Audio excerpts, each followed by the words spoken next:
If you can, as much as you want to answer towards me, if you want to come in between, Okay. better, yeah. Okay, so when I say the word spirituality, what comes to mind? When I think of spirituality, I just think of being connected to God. When I think of spirituality, I think of having faith, and of course, that faith it comes with being connected to a higher source. So, And talk to me about God, you said, and higher source. Can you express what come a little bit about that, please? so God for me is someone who is just so much bigger than anything that I can even imagine. And I don't know. It's just Like God is infinite and we're finite. yes. And I think God is everything. You know, God is the reason why we're here. God is the creator. So when I say God, I'm speaking of God of the Christian Bible, connected to Christ. And that's what I think when I think of being connected to God, being connected to my creator. And for me, the life that we have here is only sustained through the God that we serve. So, like I said, I'm someone who has dreams and aspirations, and I just know that the God that I serve supersedes anything that I dream or believe. And my testimony speaks of that. So that some things that I've thought were going to happen in just ways that I would have never imagined, but were for my good. So, and I believe that is because of God. And what I hear you talking about is happiness or fulfillment. Could you talk about that? Absolutely. I think that the more that I study the Word, being the Bible, the more that I pray, the more that I worship, my life just becomes, it's like my source, which is God, fills my life with happiness and peacefulness, and you just have a serenity that comes over you that everything will be okay. I don't serve God with the thought that I won't encounter adversity, that I won't encounter trials or tribulations. I know that is expected, but it's because of those trials, it's because of God that I'm able to get through those things. And it's just fulfilling. It really is. Yeah, just kind of to add what she was saying, you talk about fulfillment or happiness. I think it's really because God is a source of peace, at least for me, in that sense of, like she said, you'll have adversities. Every day you'll wake up and there'll be trials and tribulations that come your way. But if you're connected spiritually to God, then you could sustain those things and you can get through them and ultimately come out better. Okay, and just to take it a step further, what about sadness and adversity? Sadness and adversity It's to be expected. Yeah, it's an everyday part so- of life. And it doesn't necessarily have to come from God because we have free will. So even us standing here now, a guy can come over and shoot us right now, but that's not of God. That's because he chose that. You know, that was what he wanted to do. That was part of his free will. And things like that can happen, but you just got to depend on God through it all because you can come out of anything okay. Talking about this horrible but possible thought, how does evil and even though it's very different, the act of doing good factor into your lives? In terms of just doing, I think when in terms of like just understanding God, like our goal or our aim or our desire is to be more like Christ, to be more like God. So that comes without saying, like it's never my intent to be malicious toward anyone or to harm anyone or to wish evil or bad anyone, because that's not in alignment with the God that I serve. So and it doesn't mean that I won't do bad things either. I mean, we're all sinners. But my intentions are never to hurt anyone, or do anything hurtful.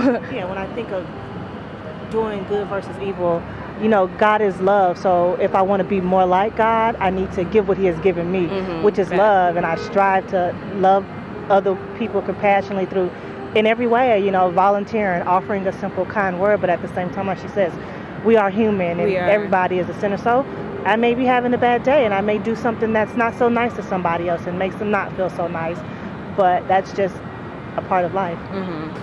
And just to pursue this thought a little bit more before I get to the next one, and then I'll let you go. So thank you for your time. What about if somebody does a horrible thing to you or to a loved one, like a parent or a brother or sister? How do you reason through that or get through that? If in fact, and even if you're able to get through it, forgive me for saying it, but the evil thoughts come into your mind about, wreaking vengeance on whoever or whatever has been done indirectly or directly to you. Absolutely. Like my friend shared, we're all human, and those desires or those thoughts definitely enter our minds, and it takes a lot of prayer, it takes a lot of strength, and it takes just God to just step into that situation for you to overcome. It takes knowing God and understanding God, and the word says that vengeance is the Lord. So, exactly. Here's the truth. If somebody hurts me or hurts my family, I will get angry. I may cry out to God, I'm mad. How could you let something like that happen? Why would you let something like that happen? And maybe even, God, what are you going to do to fix it? The truth is, we do, Christians, believers, you get angry when things happen. And ultimately, the Bible also says it's okay to be angry, just don't go to bed that way. So then you pray and you just ask God to take control of the situation and you work through it. It's a day-by-day process. Day by day. Because one day I could be angry because something happened to save my mom and I could pray through it and I could feel good, but I may wake up angry the next day, and it's just a process of keeping at it in order to really get through it.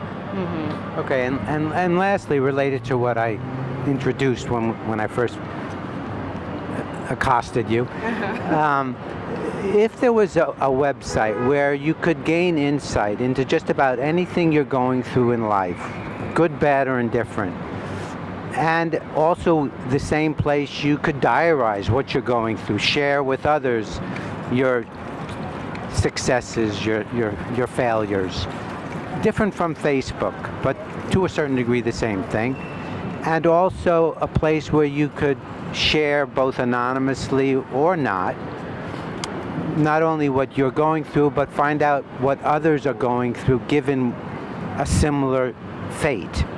Is it something that would be of interest to you?